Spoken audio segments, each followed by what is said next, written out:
Project? আমরা এখন class 10 এর ক্লাস আমাদের ওকে, আমাদের দৈনন্দিন জীবনে ব্যয়বহুল অথবা দীর্ঘজীবী কাজ, সেখানে কিভাবে আমরা মেশিন দিয়ে কাজটাকে সহজ করা যায়। সেভ করতে এটা পানিতেও কাজ করে। পানিতেও কাজ করবে? দেখাবো, দেখাও।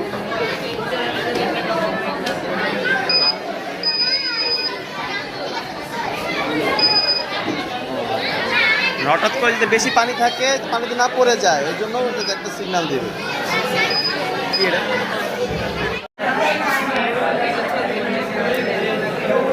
এখানে এখানে পানি ছুটবে এদিকে, আমি যদি আবার এদিকে দিই এদিকে পানি ছুটবে, পানি দিবে।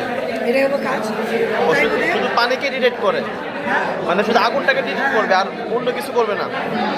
পরে এই যে এটা নড়িয়ে এখানে পানি থাকবে, এটা চলে আসবে।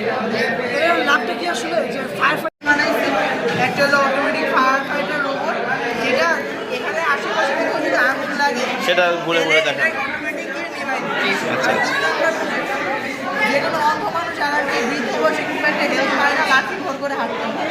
এখন স্যার যদি সামনে কোনো গাড়ি আচ্ছা, তো আমাদের রোবোটিক্স টপিকের জন্য আমরা হচ্ছে লাইক বর্তমানে যে যে প্রজেক্টগুলো তৈরি করছি সবগুলোর মেন উদ্দেশ্য একটাই থাকবে, বাংলাদেশের দুর্ঘটনা কমানো। ফেসবুক ফিডে, ইনস্টাগ্রাম ফিডে আমরা কিন্তু অনেক কিছু দেখি, সেটা হচ্ছে বাংলাদেশের দুর্ঘটনার কারণে অনেক মানুষ মারা যেতেছে। স্যার আপনি কিন্তু রাশে ফেলাই দিয়েছেন 1 মিনিট বলছেন। লিস্ট পয়েন্টগুলো বল। Okay okay okay, so we have one project এখানে, যেটার মেইন কাজ হচ্ছে দুর্ঘটনা কমানো। হাউ? কোয়েশ্চেন হচ্ছে, দেখেন আপনি যদি দয়াগঞ্জে যেয়ে থাকেন, এখনও দেখবেন যে রেলওয়ে যে পথগুলো থাকে, এই পথের মধ্যে একটা ব্যারিকেড থাকে। ওই ব্যারিকেড ফালানোর জন্য কিন্তু এখনও মানুষদের প্রয়োজন হয়, রাইট? এই জিনিসটাই আমরা বন্ধ করতে চাচ্ছি। যে কোনো সময় একটা মানুষ নাও থাকতে পারে, প্রবলেমও হতে পারে, ইভেন আমরা আর্টিফিশিয়াল ইন্টেলিজেন্স ইউজ করে আমরা সিচুয়েশনটাকে ড্যামেজ মিনিমাইজ করবো আমরা আর্টিফিশিয়াল ইন্টেলিজেন্স ইউজ করে। তো আমরা এখন একটা ভাইব্রেশন সেন্সর লাগিয়েছি। এটা এটা আর্থকুয়েকের সময় কাঁপলে এটা সেন্সরটা কাজ করবে আর বাজারটা রিং করবে যে এটা ইয়ে হয়েছে। এখন আমাদের এআই মোড অফ করে দিলাম, এআই মোড অফ আছে। এআই মোড অফ করলে যেটা হবে, ও প্রত্যেকটা ছোটোখাটো সে ডিটেক্ট করতে পারবে না, নর্মাল একটা এস্টিমেট দিয়ে দেবে, নর্মাল একটা মান দিয়ে দেবে। অল্প অল্প রিং করতেছে, নর্মাল মান দিতেছে। এখন এআই ইউজ করে আমরা যেমন স্যার যদি আমরা ভাই ভাই কী করতেছে তুমি, বেশি বাজতেছে, আর তার মানে এইটাছে গিয়ে বেশি বেশি প্রিসাইসলি ডিটেক্ট করতে। ছোট কিছু মাছগুলোর খাবার দিছো? আমার একটা ব্লগে রাখি, কথা শোনা দিলে বায়ু দূষণ। আসো, তোমার প্রজেক্ট এটা কি করেছে বলো? মাছের খাবার আছে না? Very good. কি প্রজেক্ট এটা তোমার? অনেক প্রজেক্ট দেখা যাচ্ছে তোমাদের। বায়ু দূষণ নিয়ন্ত্রণ প্রযুক্তি, মানে আর কি আপনার এই প্রজেক্টে আমরা বায়ু দূষণকে কীভাবে নিয়ন্ত্রণ করা যায় ওটা 7টা টেকনোলজি বা প্রযুক্তির মাধ্যমে দেখার চেষ্টা করেছি।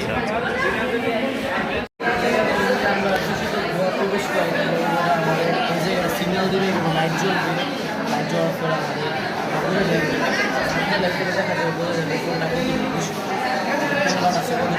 বিশাল প্রজেক্ট বানিয়েছো। হ্যাঁ, বায়ু দূষণ নিয়ন্ত্রণ প্রযুক্তির উপর।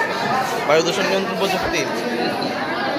সুন্দর রাস্তাও বানিয়েছো। Class project, class project. এটা কি? এটা ওয়েট স্ক্রাবার। এটা তুমি এদিকে গিয়ে বলো, তুমি বলো। ভালোভাবে করতে পারতাম। ছোট করে বলো। বর্তমান বিশ্বে স্যার বর্তমানে বায়ু দূষণ অন্যতম একটি বড় সমস্যা। এই সমস্যা সমাধানের জন্য আমরা একটি প্রযুক্তি তৈরি করেছি, এখানে দেখতে পাচ্ছি কয়েকটি প্রযুক্তি রয়েছে। আমি প্রথমে আপনাদের দেখাতে যাচ্ছি ওয়েট স্ক্রাবার টেকনিক। মূলত মূল ধারণা হচ্ছে এটি পানি স্প্রেকে ব্যবহার করে বায়ু দূষণ রোধ করবে। আমরা একটি পরীক্ষার মাধ্যমে সেটি দেখতে পাচ্ছি।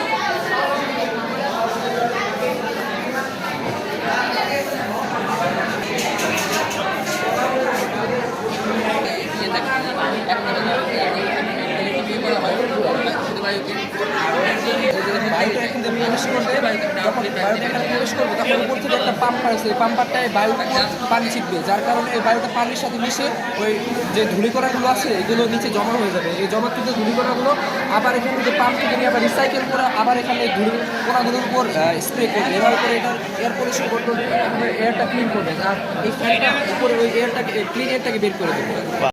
আমি যেটাকে এই যে মানে বিট করছে না এটা, হ্যাঁ। এটা আসলে এই যে জিপিএস মডিউল দিয়ে এটা অ্যালটিটিউড আর মানে সারাউন্ডিং ট্র্যাক করছে যে মানে আচ্ছা আচ্ছা, কোনটা কতটুকু যাচ্ছে, ঠিক আছে। মানে আসলে এই হিসাবে প্রথমত ফায়ার ফাইটিংয়ে যেমন এটা যদি ছোটো করে বানাই আমরা মানে ঘরের জানলা দিয়ে প্রবেশ করানো যাবে। বিল্ডিংয়ের উপরে যেখানে মানে বড় ভার্সন দিয়ে মানে আগুন নিভাতে পারবো, আমাদের রিমোট আসলে ব্যাটারি আসলে শেষ। ও আচ্ছা আচ্ছা, কিন্তু এটা চলে না, 4 মিনিট সময় চলে। এটা উড়ে এমনি, এটা উড়ে না? তারপরে স্যার এটা মিলিটারি মানে যুদ্ধের সময় ইউজ করা যায়, মানে এরিয়া স্ক্যান করে। আর যেহেতু স্ক্যানিং এর কথাই বললাম, হ্যাঁ। এটা স্যার আমরা একটা মানে সিম্পল রেডার সিস্টেম বানিয়েছি। এটা হলো স্যার মানে আসল রেডার সিস্টেমে ব্যবহার করা হয় রেডিও ওয়েভ, কিন্তু যেহেতু এটা ছোটো মডেল আমরা আলট্রাসনিক ওয়েভ ইউজ করেছি, যেটা ডিস্টেন্স কম কিন্তু অনেক অ্যাকুরেট। প্যাকেজ ডেলিভারি এমন অনেক কাজ করে রেডিও ওয়েভ ছাড়ে, তারপরে যে মানে সিগনালে মানে বাউন্স করে ব্যাক করে এটা রিসিভারে আসে, তারপরে বাউন্সের যে প্যাটার্ন বা মানে অ্যামপ্লিটিউড যেটা বলে সেটা কিন্তু ডিটেক্ট করতে পারে, মানে এটা স্পিড কত, তবে ডিরেকশন কি, আর যদি অনেক ভালো রেডিও ওয়েভ সেল করা যায় তাহলে এটা মানে কী টাইপের জিনিস সেটাও ডিটেক্ট করতে পারে। এটা কি বড় আছে বিভিন্ন দুর্যোগময় সময়, যেরকম আমরা দেখতে পারি বন্যা বা ভারী বৃষ্টিপাতের সময়, ওই সময় হচ্ছে ড্রেনেজ সিস্টেমগুলো ব্লক হয়ে যায়, তখন সেইটা দিয়ে পরিষ্কার করবে তার ভ্যাকিউমের মাধ্যমে। ভ্যাকিউম দেওয়া হয়েছে, পাওয়ারফুল লাইট দেওয়া হয়েছে, নিচে ওটা গন্ধ দেওয়ার কারণে আবার হচ্ছে সব কোড করা, এই জন্য এদের সার্ভো মোটর দেওয়া হচ্ছে 4টা, সামনে পিছে আর হচ্ছে হাতে। তারপরে দুইভাবে চার্জ করে দেবে, একটা সোলার প্যানেল আর একটা হচ্ছে ইউএসবি তে করে, আচ্ছা, হ্যাঁ। Very nice.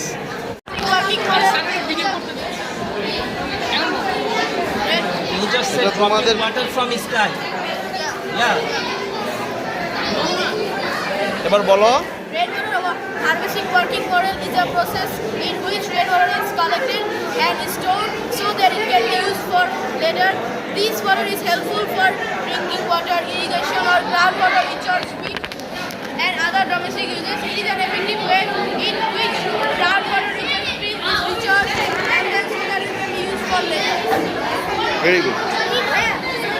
So these project mainly has obviously some importances, such as this project helps us to conserve water, helps us to store rainwater, and helps us to really understand the values and importances of conserving water. It also helps to protect the environment. That's the Solution to the water crisis. 2. Wastage of prevent the wastage of water. 3. Environmental protection. 4.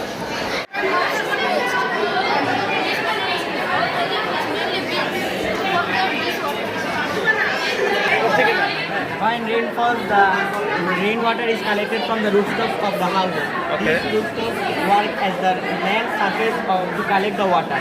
Then the water is Sir, যদি এটা বলা যায় sir বলো বলো।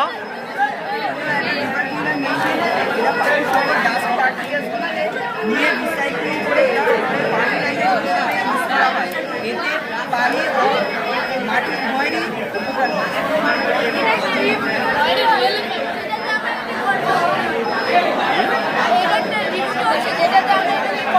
Control করতে হবে।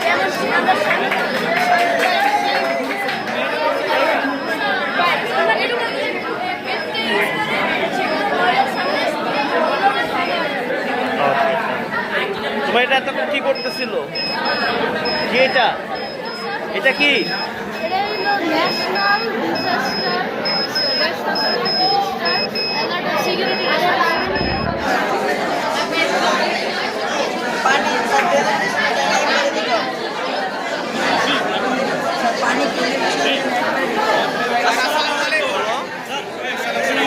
বলো। অনেক অসংখ্য রাস্তা আছে যেখানে স্ট্রিট লাইটের ব্যবহার আমরা লক্ষ্য করি, কিন্তু বাংলাদেশে এমন এমন রাস্তা আছে যেখানে স্ট্রিট লাইটগুলো সারা রাত জ্বালানো থাকে, যদিও কোনো গাড়ি সেখান থেকে পাস করে না, কিন্তু এইখানে যে বিদ্যুতের অপচয়টি ঘটে ওই অপচয় রক্ষণাবেক্ষণ করার জন্য আমরা এখানে সেন্সরের ব্যবহার করেছি। আমাদের এই সাইডে আপনি দেখতে পাচ্ছি একটি সেন্সর, এবং এই সেন্সরের সামনে একটি গাড়ি পাস করার মাধ্যমে এই স্ট্রিট লাইটগুলো জ্বলছে। অর্থাৎ রাত্রেবেলা যখন মানুষের প্রয়োজন হবে তখন এই সেন্সর ডিটেক্ট করে তাদের লাইট দিবে, যার ফলে বিদ্যুৎ একেবারেই কম অপচয় হবে। Very good.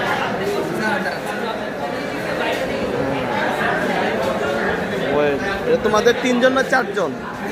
3 জন।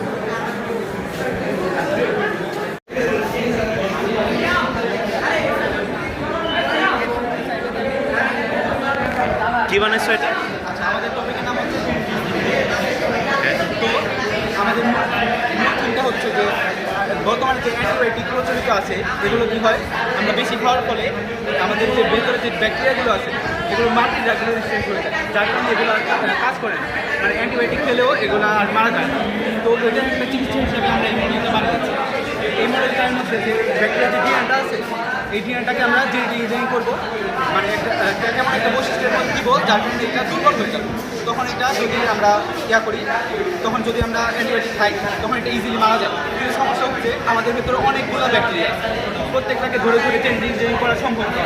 তো এর একটা উপায় হিসাবে আমরা কী করবো, কিটুকাস যে ভাইরাস আছে এই ভাইরাসের ডিএনটাকে আমরা একটা জেনেটিক করে এমন একটা ডিএনএ বানাবো, এই কিটুকাস যখন ডিএনএর ভিতর ঢুকবে তখন এখান থেকে ডিএনএ এটার ভিতরে ঢুকে এটা ডিএনএর সাথে অ্যাটাচমেন্ট হবে।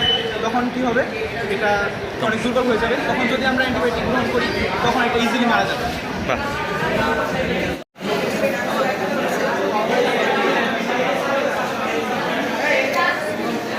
টাইমলি হচ্ছে না, বুঝছো?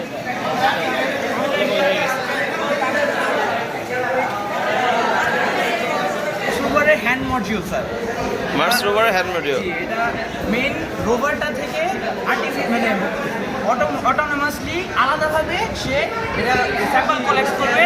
স্যাম্পল কালেক্ট করার মেন কাজটা হচ্ছে যে মেন রোভারটা কোনো সময় কোনো ক্রেটার্স কেভ মার্সে যেতে পারতো না, কারণ ওর বডিটা খুবই লার্জ। এর জন্য ওই মেন রোভারের থেকে আলাদাভাবে মোবাইলভাবে এটাকে যাতে কন্ট্রোল করা যায় এবং কন্ট্রোল করে এটাকে আলাদাভাবে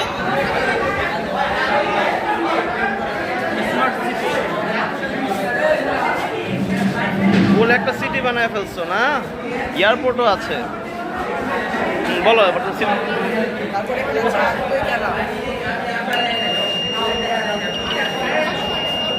আটকই ক্যালার্ড।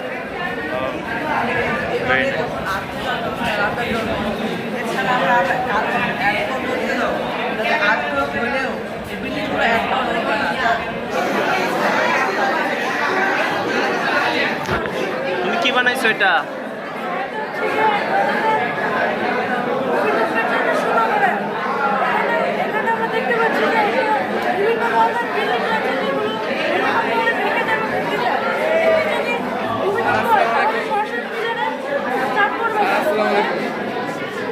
আচ্ছা আচ্ছা, very nice project. Artificial light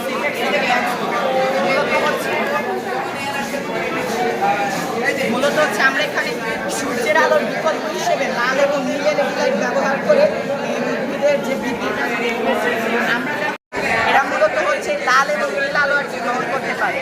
এজন্য এজন্য হচ্ছে আমরা এখানে লাল এবং নীল আলো ব্যবহার করেছি, যা হচ্ছে উদ্ভিদের ফাইটো হরমোন সৃষ্টি করতে সাহায্য করে। ফলে এখানে উদ্ভিদটা অন্যান্য উদ্ভিদের ন্যায় হচ্ছে এখানে বৃদ্ধি করবে। যেমন লাল আলোর সাহায্যে আর কি উদ্ভিদের বৃদ্ধি ঘটবে, এরপরে হচ্ছে ফল এবং ফুল উৎপাদনের যে প্রক্রিয়াটা ত্বরান্বিত হবে। ডে 1 ডে 2 এর ছবি। আর এটা হচ্ছে লাইটের কারণে এই যে সবুজ বেশি হয়, গাছটা তাড়াতাড়ি বড় হয়। গাছ কি তাড়াতাড়ি হয়? কনসেন্ট্রেটর মেশিন, এটা হচ্ছে আমাদের যদি আমরা পাম্প করি, সেটা হচ্ছে অক্সিজেন প্রোভাইড করে। বাংলাদেশে এটা কেন বলছি সেটা যদি বলি, একটা অ্যাডাল্ট অ্যাভারেজে 550 লিটার অক্সিজেন লাগে হচ্ছে পার ডেতে। অ্যান্ড যারা হচ্ছে রেসপিরেটরি ইলনেসে ভুগতেছে তাদের এখন সেটা যদি আমরা বলি, এখানে আমরা যদি পাম্পটা দিই সেক্ষেত্রে আমরা এই এয়ার ফ্লোটা নিয়ন্ত্রণ করতে পারবো আমরা দুইভাবে। ফার্স্ট অফ অল এটা হচ্ছে অ্যাডাল্টের জন্য, যেটা একটু কম, অ্যান্ড এটা হচ্ছে সবচেয়ে বেশি, সেটা হচ্ছে ইনফ্যান্টের জন্য, একদম বাচ্চাদের জন্য। তো এয়ার ফ্লোটা যদি আমরা এই কন্ট্রোলের মাধ্যমে যদি আমরা এখান থেকে আমরা অক্সিজেনটা পাই, কার্বন ডাইঅক্সাইডটা এখান থেকে বের হয়ে যাবে, যার ফলে যারা হচ্ছে অসচেতন অবস্থায় আছে তাদের একটা মানে প্রেশারাইজ করে অক্সিজেন গ্রহণ করতে সহায়তা। Very nice, very nice. তোমরা কোন কলেজ? Notre Dame. এটা আপনাকে বীজ বপন করে দেবে। বীজ বপন করবে? ওকে, কিভাবে? একটা বীজ বপনের জন্য তো আপনি একটা এত দামি মেশিন কিনবেন না। এটা আপনাকে যখন আপনি বীজ বপন শেষ হওয়ার পর এটা আপনাকে প্রতিদিন পানি দিতেও হেল্প করবে।